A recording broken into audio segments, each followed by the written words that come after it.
In 1931 he gave the land away, 29 green acres where the cool spring waters play. Dr. J.B. Rolater said this place belongs to all, and generations answered every time they heard its call. The cave was there before us, before the old church choir, before the wedding music, before the picnic fire. Cherokee once walked there by the cold and flowing spring, and you can almost hear them when the evening crickets sing. Oh, Rolater Park, Heart of Cave Spring, where the fish jump high and the wedding bells ring, where the old cave stands through the passing years, holding laughter, love, and tears. From the playground lights to the quiet dark, there's living history in Rolater Park. Yay! Tell y'all a little bit about the history. They've asked me to do about a 2-hour speech, so there will be a test at the end of this. No, and I'm so glad to find out that is fish food over there, because I've eaten 2 handfuls. Did you eat any of it, huh? It was good. It was good. Now, I want to tell y'all, my name is Rolater, and there seems to be some confusion about my name. Everybody thinks my name is Rolater, and they think somebody asked me if I invented Rolaids. And I wished I had, because I might be a lot richer now. But my name's Rolater, and I'll tell you a little bit about a little bit of history about me and this park. I was born in Cherokee County, right across the line, in 1861. I took my early schooling there in Alabama, and I decided I wanted a little bit better education, so I came to the academy here, and I graduated from here. And when I was around 20 years old, I had a teacher who was a doctor, and he saw my interest in medical field, and he said, "You need to go be a doctor." So he said, "Why don't you go to Nashville to Vanderbilt?" So that's what I did. I went to Nashville and graduated and became a doctor. I went out to Texas, at Beaumont, Texas, and became a doctor out there and stayed there several years. And somebody said, "You know, they need doctors in Oklahoma Territory." So that's where I went, to Oklahoma, and I became a real successful surgeon and doctor out there, and helped start a lot of different clinics. And there was a lot of Indian folks out there that needed doctors, and that's where I had a real good practice there.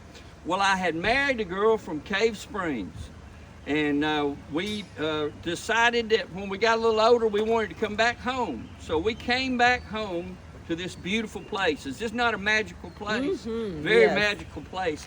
And I always loved it. And I thought, well, let's go home and retire there. Well, I was very successful, and I was very rich. And I bought the biggest house in town. And I took that house and completely remodeled it. I put all the modern conveniences in it for my wife, and it had every bell and whistle that you could put in a house back then. And so we decided, when my health started failing a little bit, and in the state of Georgia decided that they wanted to have public schools in 1923.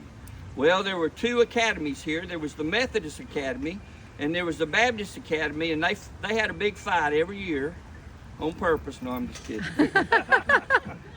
There was actually 2 schools here. Well, when that public school came out, that really hindered the academies all over the state, and a lot of them didn't have enough attendance to keep going. So Hearn Academy decided to shut the doors. Well, guess what? I had a lot of money, and I decided to buy it. I bought all this. I bought the cave, this mountain. I bought all the buildings that belonged to the school. The church came with it. All this, several acres that I bought. I think it was around 29 acres I bought of this whole area. Well, as I got older and I decided that I wanted to save this for the community, I thought how it would be so awful if somebody bought this and did away with this beautiful park and did away with this beautiful spring. And you know, this spring, if you don't know it, it averages about 2.5, nearly 3 million gallons of water a day come out of here. And it is cold water, and it's the best water in the state of Georgia. And that's why the Indians like this place. They love this place. Well, I decided, you know, I think I'm gonna give that, I'm gonna make a will out, and I'm gonna give that to the community. And I didn't want to give it to the city, you know, because the cities ended up, there's always some city ends up maybe being a crooked politician down the road. So I didn't want that. I said, I don't want no crooked politician take my land and do away with it.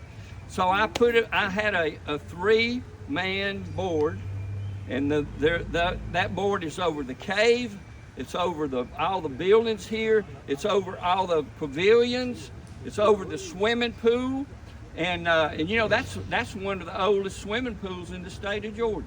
Old cement swimming pool. So that's how this park came about, and we hope that it's be for all our kids and down the road, all our little children that come back down the road, that it'll be for them, and that's why we wanted to do that. So, won't y'all enjoy the cave? Woo!